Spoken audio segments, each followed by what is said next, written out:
കണ്ണൂരിനെ ഇളക്കി മറിച്ചുകൊണ്ടുള്ള ആവേശം അതോടൊപ്പം തന്നെ മലബാറിലെ 6 ജില്ലകളിലും ആവേശകരമായ പ്രചാരണ പ്രവർത്തനങ്ങളാണ് കഴിഞ്ഞ 22 ദിവസം. സംസ്ഥാനത്തിന്റെ ചരിത്രത്തിലാദ്യമായിട്ടാണ് ഇത്തരത്തിൽ വളരെ ചുരുങ്ങിയ ദിവസങ്ങൾ മാത്രം പ്രചാരണത്തിന് കിട്ടിയിരിക്കുന്നത്. കഴിഞ്ഞ 15-ാം തീയതിയാണ്, മാർച്ച് 15-നാണ് തെരഞ്ഞെടുപ്പ് പ്രഖ്യാപിക്കുന്നത്. അന്ന് വൈകിട്ട് തന്നെ LDF സ്ഥാനാർത്ഥികളെ പ്രഖ്യാപിച്ച് പ്രചാരണ രംഗത്തെ പരസ്യ പ്രചാരണത്തിന് ഇറങ്ങുന്നു. അതിന് മുമ്പ് തന്നെ ഈ തെരഞ്ഞെടുപ്പിൻ്റെ മുന്നൊരുക്കങ്ങളുമായി ബന്ധപ്പെട്ടുള്ള എല്ലാ പ്രവർത്തനങ്ങളും സംഘടനാ സംവിധാനങ്ങളും LDFിൻ്റെ ഭാഗമായി തയ്യാറാക്കിയിരുന്നു. ഇവിടെ മലബാറിലാണെങ്കിൽ പ്രത്യേകിച്ച് 6 ജില്ലകളിൽ, മലപ്പുറം ഒഴികെയുള്ള ജില്ലകളിലൊക്കെ LDFിന് പ്രത്യേകിച്ച് CPIMന് വലിയ രീതിയിലുള്ള മേധാവിത്വമുള്ള ജില്ലകളാണ്. കഴിഞ്ഞ തെരഞ്ഞെടുപ്പിലൊക്കെ വലിയ രീതിയിൽ സീറ്റുകൾ നേടിയ ജില്ലകളാണ്. അതേ സീറ്റ് ഇത്തവണയും നിലനിർത്തിക്കൊണ്ട് കൂടുതൽ ആ സീറ്റ് പിടിച്ചെടുക്കാനുള്ള ശ്രമങ്ങളാണ് ഈ കഴിഞ്ഞ ദിവസങ്ങളിലൊക്കെ LDFിൻ്റെ ഭാഗമായി നടത്തിയിരുന്നത്. ഇന്നലെ ധർമ്മടം മണ്ഡലത്തിൽ മുഖ്യമന്ത്രി പിണറായി വിജയൻ്റെ നേതൃത്വത്തിൽ, അവിടുത്തെ LDF സ്ഥാനാർത്ഥി കൂടിയായ പിണറായിയുടെ നേതൃത്വത്തിൽ നടന്ന റോഡ് ഷോ കണ്ണൂർ ജില്ലക്കാകെ വലിയ രീതിയിലുള്ള ആവേശം പകർന്നിട്ടുണ്ട്. വലിയ രീതിയിൽ ഈ ധർമ്മടം മണ്ഡലത്തെ ഇളക്കി മറിച്ചുകൊണ്ടുള്ള റോഡ് ഷോ ആണ് ഇന്നലെ നടന്നിരിക്കുന്നത്.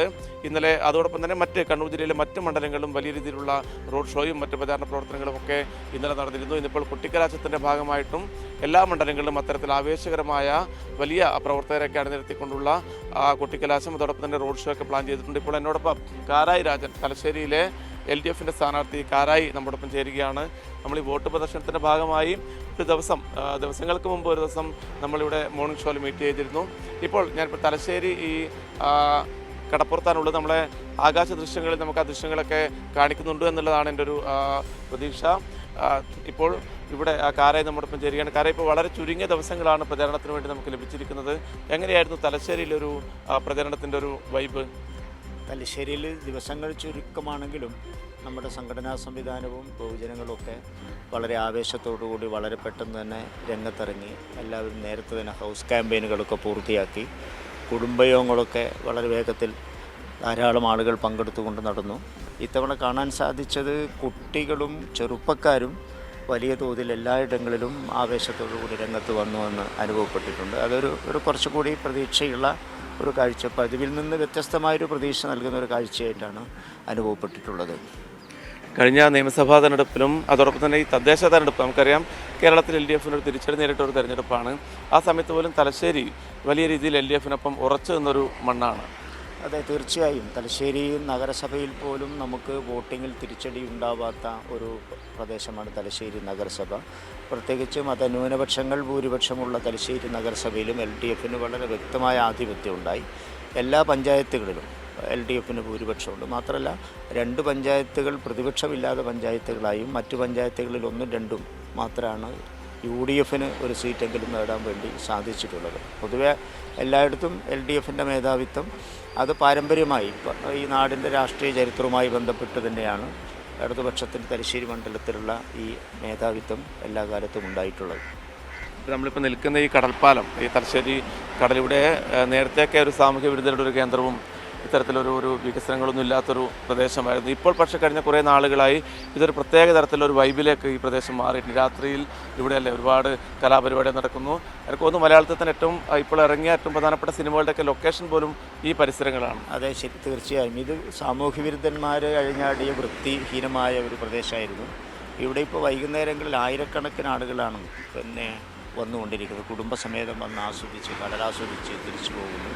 അപ്പോൾ ഇത് കോടിയേരിയുടെ ഒരു പ്രത്യേക ഡ്രീമായിരുന്നു. അത് ഷംസീർ MLA എന്ന നിലയിൽ സജീവമായി ഇടപെട്ടു. ഇപ്പോൾ ഇതിനകത്ത് നിങ്ങൾ കാണുന്ന ഈ കടൽ ദൃശ്യത്തിൽ കടൽപ്പാലം ചുറ്റി ഒരു വലിയ ആകാശപാത, 100-150 കോടി രൂപ ചെലവ് വരുന്ന ഒരു ആകാശപാതയുടെ പ്രവൃത്തി ആരംഭിച്ചു. അത് വരുന്നതോടുകൂടി കേരളത്തിൽ തന്നെ ഏറ്റവും വലിയ ഒരു ടൂറിസം കേന്ദ്രമായി, ടൂറിസം ഭൂപടത്തിൽ തലശ്ശേരി മാറും. അതിൻ്റെ ദൃശ്യമാണ് ഈ സൗന്ദര്യം. ഈ മനോഹര തീരത്തിൻ്റെ സൗന്ദര്യം ആസ്വദിക്കാൻ ആയിരങ്ങളാണ് ഒരു ദിവസം എത്തിക്കൊണ്ടിരിക്കുകയും ചെയ്യുന്നത്. ഇന്നിപ്പം പരസ്യ പ്രചരണം ഇന്ന് വൈകിട്ടോടുകൂടി അവസാനിക്കും. എങ്ങനെയാണ് തലശ്ശേരിയിലെ ഈ കുട്ടിക്കലാശത്തിൻ്റെ ഇന്നത്തെ റോഡ് ഷോയുടെയൊക്കെ ഒരു രൂപം എങ്ങനെയാണ്? ഇന്നിപ്പോൾ നമ്മുടെ സ്ഥാനാർത്ഥി എന്ന നിലയിൽ തലശ്ശേരി പുതിയ ബസ് സ്റ്റാൻഡിൽ നിന്ന് പര്യടനം ആരംഭിച്ച് മണ്ഡലം ചുറ്റി ഒരു 4:30 തലശ്ശേരി പഴയ ബസ് സ്റ്റാൻഡിലെത്തും. പഴയ ബസ് സ്റ്റാൻഡിലാണ് കുട്ടിക്കലാശം. അതാത് പഞ്ചായത്തുകളിൽ അതാത് സ്ഥലങ്ങളിൽ കേന്ദ്രീകരിച്ചുകൊണ്ട്, മുനിസിപ്പാലിറ്റി കേന്ദ്രീകരിച്ചുകൊണ്ട് തലശ്ശേരി ടൗണിലും കുട്ടിക്കലാശം നടത്തുന്നതിന് വേണ്ടിയാണ് ഇപ്പോൾ മുന്നണി ആലോചിച്ചിട്ടുള്ളത്. വലിയ ജനമുന്നേറ്റമായി ഇന്നത്തെ കൊട്ടിക്കലാശം മാറി. ഇന്നലെ റോഡ് ഷോ ഉണ്ടായിരുന്നോ? ഇല്ല, ഇന്നലെ നമ്മുടെ റോഡ് ഷോ അടക്കം ഇന്നാണ് ആലോചിച്ചത്. ഇന്നലെ CM-ന്റെ മണ്ഡലത്തിൽ വലിയ ധർമ്മടത്തെ ഇളക്കി മറിച്ചുകൊണ്ടുള്ള റോഡ് ഷോ ആയിരുന്നു ഇന്നലെ നടന്നത്. അതെ, ശ്രദ്ധയിൽപ്പെട്ടു. പിന്നെ അത് വലിയ നല്ല നിലയിൽ തന്നെ അത് പ്ലാൻ ചെയ്തിട്ടുണ്ട്. പിന്നെ നൂറുകണക്കിന് ബൈക്കുകളൊക്കെയായി മണ്ഡലമാകെ ചുറ്റി, പിന്നെ വാഹനങ്ങളൊക്കെ ഉണ്ടാവും. അതിൻ്റെ മുമ്പിൽ സ്ഥാനാർത്ഥി സഞ്ചരിച്ച് വോട്ടർമാരെ കാണുന്ന ഒരു അവസാനത്തെ ഒടുവിലത്തെ പ്രചരണ പരിപാടിയായിട്ടാണ് ഇന്നത്തെ പരിപാടി പ്ലാൻ ചെയ്തിട്ടുള്ളത്.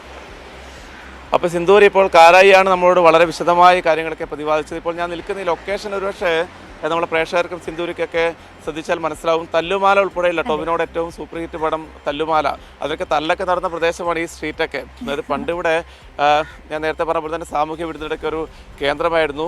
പിന്നീട് ആ കോടിയേരി ടൂറിസം മന്ത്രിയായപ്പോൾ ചില പദ്ധതികൾ കൊണ്ടുവന്നു. അതിനുശേഷം ഷംസീർ, നമ്മുടെ സ്പീക്കർ AN ഷംസീർ MLA ആയ ഘട്ടത്തിലാണ് ഇതിൻ്റെ ഒരു രൂപം തന്നെ മാറ്റിയെടുത്തത്. ഇവിടെയൊക്കെ വൈകുന്നേരങ്ങളിൽ നിരവധി ആൾക്കാർ ഈ ഒരു വൈബ് ആസ്വദിക്കുന്നതിന് വേണ്ടി എത്തും. അതോടൊപ്പം തന്നെ ഇവിടെ പിന്നെ അടുത്തൊരു പ്രധാനപ്പെട്ട പദ്ധതി, ഇവിടെ ഒരു കടൽപ്പാലം, ഈ കടലിൻ്റെ ഇവിടെ ഈ കടലിൻ്റെ മുകളിൽ ഒരു ആകാശപാത വരികയാണ്. കടലിൻ്റെ സൗന്ദര്യം ആസ്വദിക്കുന്നതിന് വേണ്ടി ആകാശപാത വരികയാണ്. അത് തീർച്ചയായും കാരായിലൂടെ ആയിരിക്കും ഇനി നടപ്പിലാകാൻ വേണ്ടി പോകുന്നത്. അപ്പോൾ എല്ലാ ആശംസകളും രായേട്ടാ. അപ്പം ഇതിപ്പോൾ ഒരു 1.5 ദിവസമേ ഉള്ളൂ പോളിംഗ് ബൂത്തിലെത്തുന്നതിന് വേണ്ടിയിട്ട്, അല്ലേ? ഇനിയിപ്പോൾ അവസാനത്തെ ശ്രമത്തിലാണ്. പിന്നെ ഞങ്ങളെ സംബന്ധിച്ചിടത്തോളം യാതൊരു തരത്തിലുള്ള ആശങ്കയുമില്ല. ചില കള്ളപ്രചരണങ്ങളൊക്കെ നടന്നു. കഴിഞ്ഞ ദിവസം പറഞ്ഞാണ്. ഇനിയിപ്പോൾ ഈ സമയത്ത് പറയേണ്ട കാര്യങ്ങളില്ലല്ലോ അതിനെക്കുറിച്ച്. ഒരു കള്ളവും വിശ്വസിക്കാവുന്ന ഒരു ജനതയല്ല തലശ്ശേരിക്കാർ. അപ്പോൾ അതെല്ലാം അവർ പൊളിഞ്ഞ് പാളീസായിക്കോളും.